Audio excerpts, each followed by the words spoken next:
പ്രിയ സഹോദരങ്ങളെ, ഇന്ന് നമ്മളൊരു കാര്യം ശ്രദ്ധിക്കുന്നുണ്ടോ? മുമ്പ് മണിക്കൂറുകളോളം മഴ പെയ്താലും വലിയ പ്രശ്നങ്ങളൊന്നും ഉണ്ടായിരുന്നില്ല. എന്നാൽ ഇന്ന് ചിലപ്പോൾ ചെറിയ സമയം ശക്തമായി മഴ പെയ്താൽ പോലും പല സ്ഥലങ്ങളും വെള്ളത്തിനടിയിലാകുന്നു. വീടുകൾ മുങ്ങുന്നു, റോഡുകൾ തകരുന്നു, ആളുകൾക്ക് സ്വന്തം വീടുകൾ വിട്ട് സുരക്ഷിത സ്ഥലങ്ങളിലേക്ക് മാറേണ്ടി വരുന്നു. ഇത്തരം കാഴ്ചകൾ കാണുമ്പോൾ നമ്മുടെ മനസ്സ് വല്ലാണ്ടങ്ങ് വേദനിക്കും.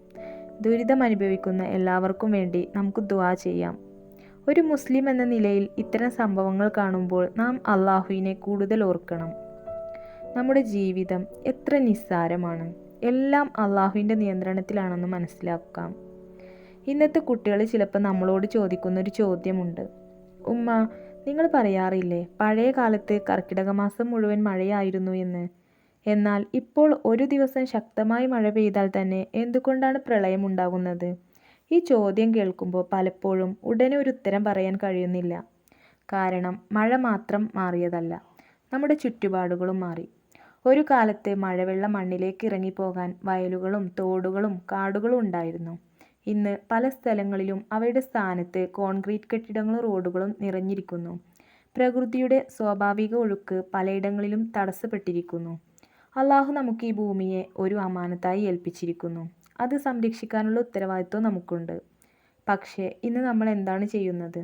ഒന്ന് ചിന്തിച്ചു നോക്കൂ.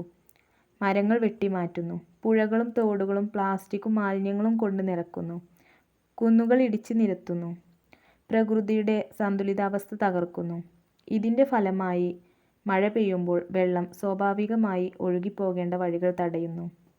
ചില സ്ഥലങ്ങളിൽ പ്രളയത്തിൻ്റെ ആഘാതം കൂടാൻ ഇതും ഒരു കാരണമായേക്കാം.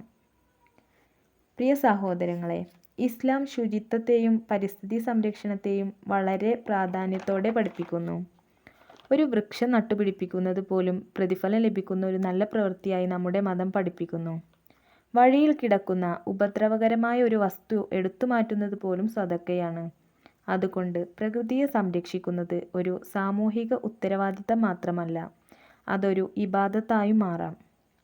നമ്മൾ ഇന്ന് ചെയ്യേണ്ടത് മറ്റുള്ളവരെ കുറ്റപ്പെടുത്തുകയല്ല, ആദ്യം നമ്മൾ സ്വയം മാറണം.